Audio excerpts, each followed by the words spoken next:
When you visit Ghana, the first impressions are of the warmth of the people and their pride in the colorful culture that surrounds you.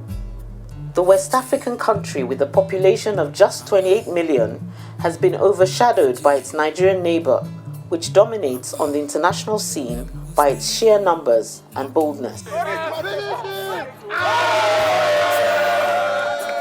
It goes far beyond the usual light-hearted competition over which country makes the best jollof rice. Research unearths facts and figures which demonstrate a quite unexpected reality. Don't stand there and think through for too long. Don't stand there and think through for too long.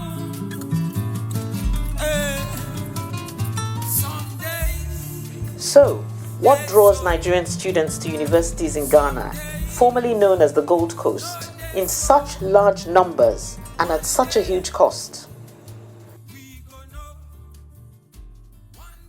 Nigerians take education very seriously. It is seen as a passport out of poverty for the millions of underprivileged people. Historically, some of the middle classes and most of the elites, such as the students at this outstanding school in Abuja, gain entry to universities abroad, in countries such as the UK, Canada, and the United States. I interviewed a senior academic at a private university who preferred not to appear on camera. His words are spoken by an actor. There are 165 universities in Nigeria, roughly 46 to 50 federal universities, 67 private ones and counting. The Nigerian university system has a carrying capacity of 400,000, whereas we used to have 1 million applicants a year. Now, 1.5 million candidates sit JAMB every year. It is a musical chair, a real developmental failure on our part. Damilola is a bright 17-year-old who has just graduated from high school in Lagos, with good grades which make her eligible to enter university to study mechanical engineering. I like to, involve myself in production of machines, basically vehicles. Maybe later I'll specialize in automotive engineering. Yes, because I'm very good in sciences, and it's something I would love to do. In 5 years' time, basically, I'll be done with university by God's grace, and I'll have a wonderful job, I hope. But I'm working towards it because I'm a very determined person. So if I study well, I get good grades, I come out well, it won't be hard for me to find a job. At the beginning, our founding fathers kept the standards very high. They sat external University of London certificate examinations. The scripts were marked in London. Unfortunately, when the military came in, they saw university education as a threat. After all, the universities were filled with intellectuals who preferred democratic governance. They began to starve the universities of funds. Standards went into reverse. Lecturers and professors were no longer enjoying privileged systems and salaries. Under the Goodluck Jonathan administration, Nigerian universities were on strike for 18 months. In situations like this, parents have to make up for the shortfall. Some send their children to private universities, while some of the others send them abroad. I'd like to start by congratulating you, Damilola, on your excellent results. Thank you. Well done. Well done. Your mom must be really proud of you. I am. So, Mrs. Okpara, what next? What are the options open to Damilola in terms of Nigerian universities first? In terms of Nigerian university, there are just two options. The public universities and then the private universities. Those are the options. And then the procedure for admissions or pursuing university in Nigeria is that you apply. The public universities have two categories: the federal and the states. We chose a federal university, and then we chose a private university. Have you considered universities abroad? I mean, there are a lot of Nigerian students who do go all over the world, but I would say probably mainly to the UK, Canada, the US. Is that something that you would have considered for your daughter? Well, it's something I will consider for my daughter, but more towards scholarships, because they are very expensive. If we are talking about Nigerian universities are expensive, you can imagine how much it will be to go to universities in the UK, the US, or in Canada. But if there are scholarships, it's an option that we'll also look at. It's something that's interesting because they have quite a lot of scholarships from different angles: academic scholarships, athletic scholarships, scholarships based on talent, based on leadership. Sometimes you have to apply for the scholarship, sometimes you have to write essays. There are lots of scholarship platforms when you want to study abroad, especially in the US. So it's something I've been looking into. If you go to a Ghanaian university, I'm sure it will also be affordable. And then there will be no problem of strikes. I've never heard that they have strikes in the Ghanaian university, and it's close to home as well. So it's an option that You would look at. we will look at. Hello. Good morning, madam. Good morning. My name is Oti Opara Mrs. I'm calling from Lagos, Nigeria. I want to find out the procedure for admission into your university for my daughter. Okay. What Them was talk the say daughter? you go pay. She wants to do mechanical engineering, and she has done her WAEC already. She has passed her WAEC. What are your fees like? Worrying no go change the facts. Say, work where they give man. Really? $5,000? Does that include accommodation? Yes, that's right. Okay. That's already started now. Okay, so we will go to the bank and pay $120 for the registration or the application before we now go online. Yes, ma'am. Okay. Thank you very much. Yeah, thank you. You are very efficient in this ma'am. Ghanaian university. Would you say that studying abroad is for the rich? Traditionally, the upper middle class and the elite have always sent their children to school abroad. But these days, it's not as easy for the middle class. Even Ghana will be added as an option for the rich now, because they pay in dollars, and the exchange rate, as we all know, is very high. Don't stand there and think through for too long. As a first-timer in Accra, I went to meet with Ruth for some inside information on being a Nigerian in Ghana. I'm a Ghanaian that was born in Nigeria by Ghanaian parents, so I tend to see myself as a half, how do you say, outside you say half caste. I call myself half African, like I'm Nigerian, I'm Ghana, I'm everything. I'm a filmmaker. I just completed Accra Film School where I did a diploma in directing and script writing. Okay, so you are a Ghanaian who is aware of what it means to live in Nigeria, what it means to be a Nigerian. How old were you when you left Nigeria? Where did you live in Nigeria? Okay, I lived in Ikoyi at one point in my life, and I lived in Victoria Island in another point of my life. But before I left Nigeria, I was staying in Ikoyi, Lugard to be precise. And yeah, I grew up there. I was born in Nigeria. I grew up there. Primary, nursery, primary, secondary school education. And I left Nigeria when I was almost 18 years. So I would say I left Nigeria when I was an adult. I have met people who came from Nigeria to Ghana, and the same problem, the language barrier, how they speak, how they see them.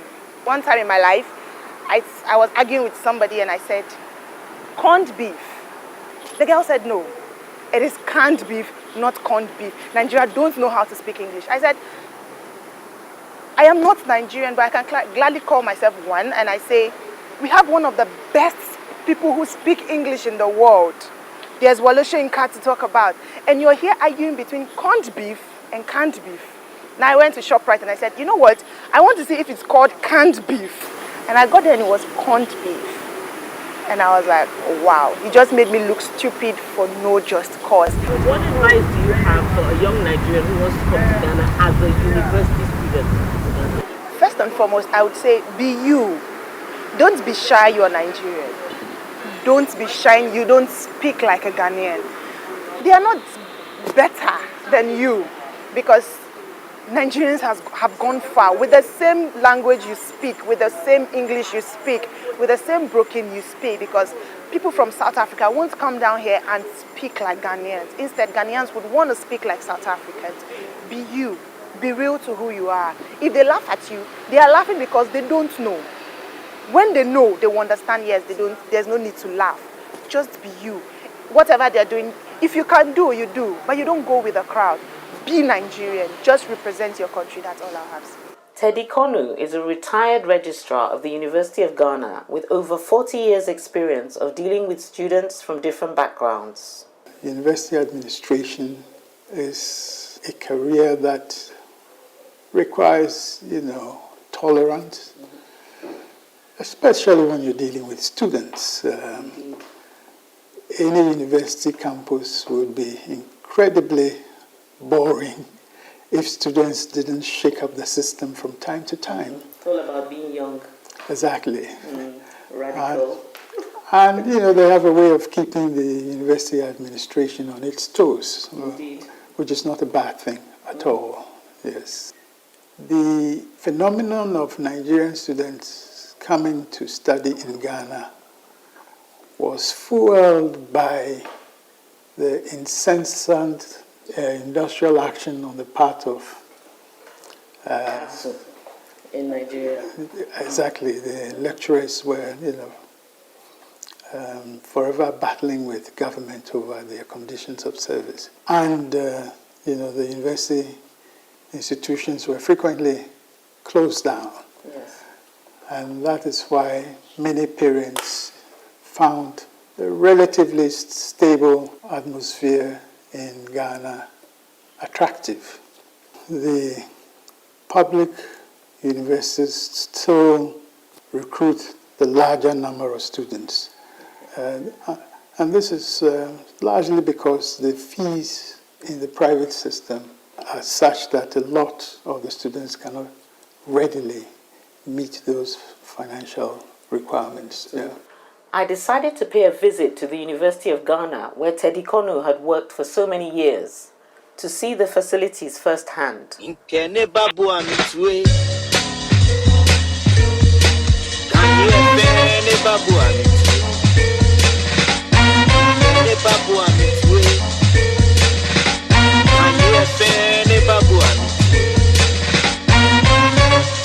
you like see the place you did? Fine. Do you like see the place you did? Right. But Ghana better pass any place in the whole world. But Ghana better pass any place in the whole world. Yeah. There's no place like home, I tell you. I can not live go job shit for you.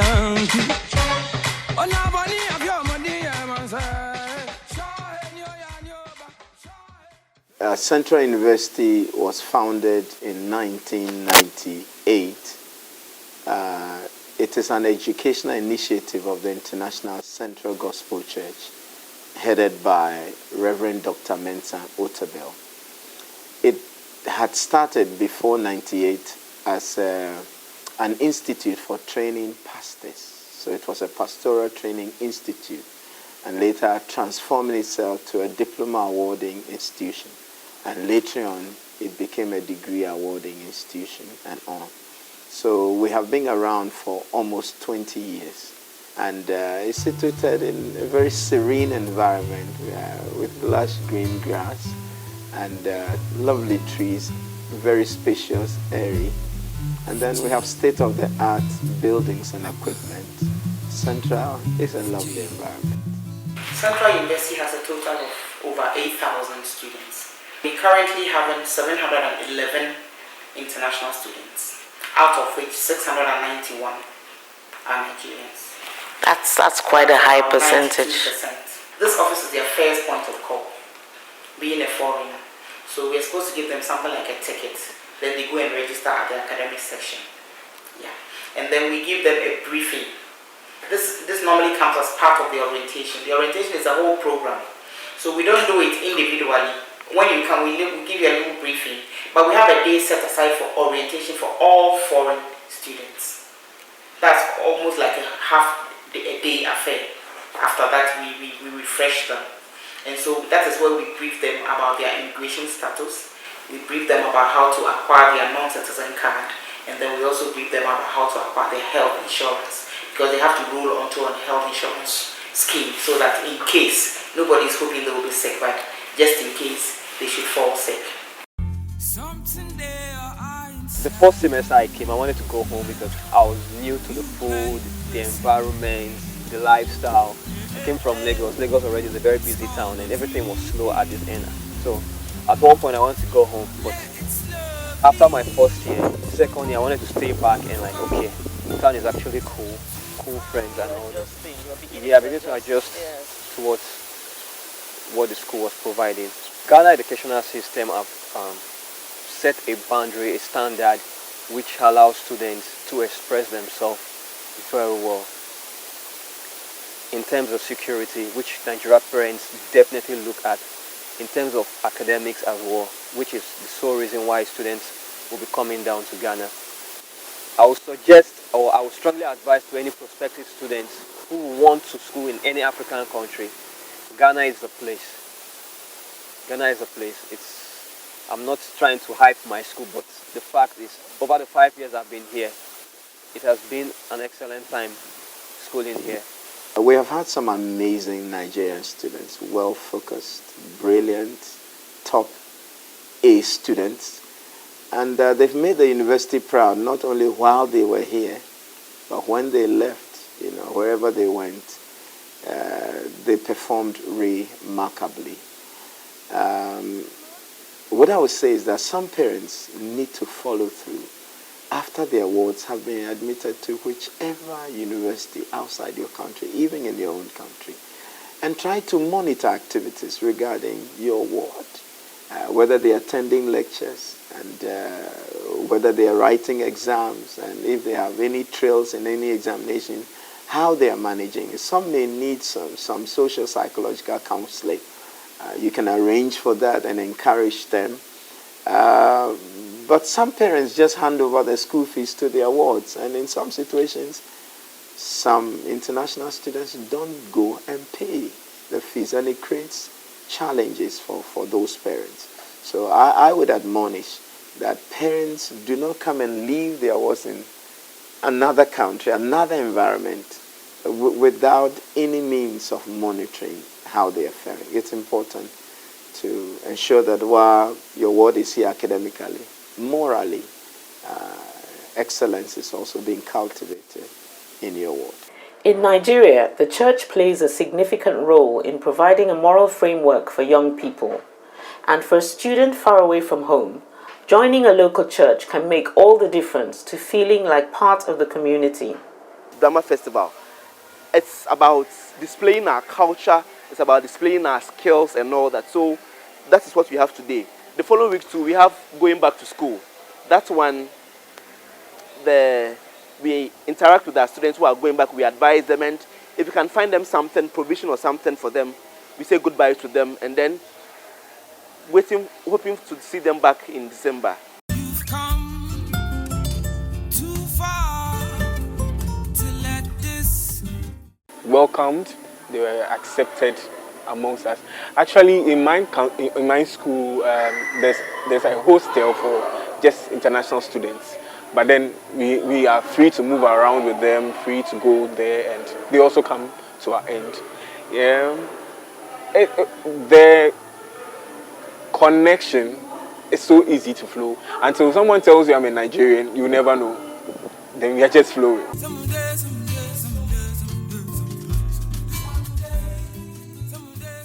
The Nigerians and Ghanaians, their performance are head-to-head. There are some very good Nigerian students as well as average and those who don't do quite well. But the Nigerians are they want to know more. So even those who are below average, they try to form groups together and learn together. So they do well. Yeah.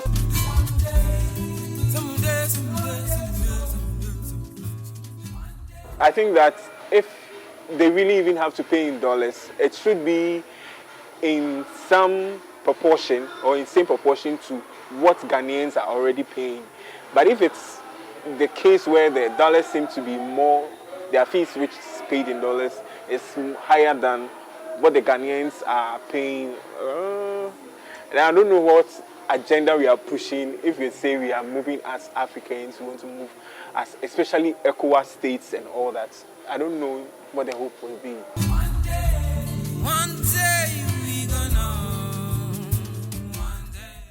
Some negative perception because maybe from the movies we see and then probably from their aggression at things, trying to get things done the way they want it done. Not everybody in Ghana feels that ease. And from my interaction with a few Nigerians I've met, let me say Lagos, let me use Lagos as an example. Lagos is a fast-moving city. Although Accra is a big city, Lagos is fast-moving, everything is fast there. But in Ghana, people like to take things slow. So people tend to think Nigerians are quick to corn you or something, but it's not always the case. They just like to get things done when it has to be done right on time. I think that's how it is. Armed with all my research, I returned to Lagos, where Damilola and I met again to catch up. Here we are having a nice drink at the beach, and I just wanted to ask you, what's the latest now? What's the position with your studies? Well, I have a lot of choices, that's obvious, and I'm blessed. I'm still in the process of making a decision, but soon I'll be able to pick where I want to study. Well, I'm very happy for you, and I wish you all the best. So, here we go. Cheers to a bright future. Cheers. Like Damilola, most Nigerian students are eager to succeed. They recognize the sacrifice of their parents and tend to seize opportunity with both hands. But the system does not always favor them. The frequent strikes by ASU, the Academic Staff Union of Universities, as a result of long-standing grievances against the government, have recently made headlines again. Nigerian students deserve much more. Ghana has overtaken Nigeria in the last decade. Even in the good times, when oil was selling at $130 per barrel, we failed to spend on education. It is important to illuminate. We must move away from hearsay and rumors. We must know our history, challenge perception, look ourselves in the mirror and be informed. The government must increase the budget on education. Policymakers and parents must be concerned about our children's education. We cannot continue to look the other way. It's been raining day and night, but the sun is rising. But the sun is rising.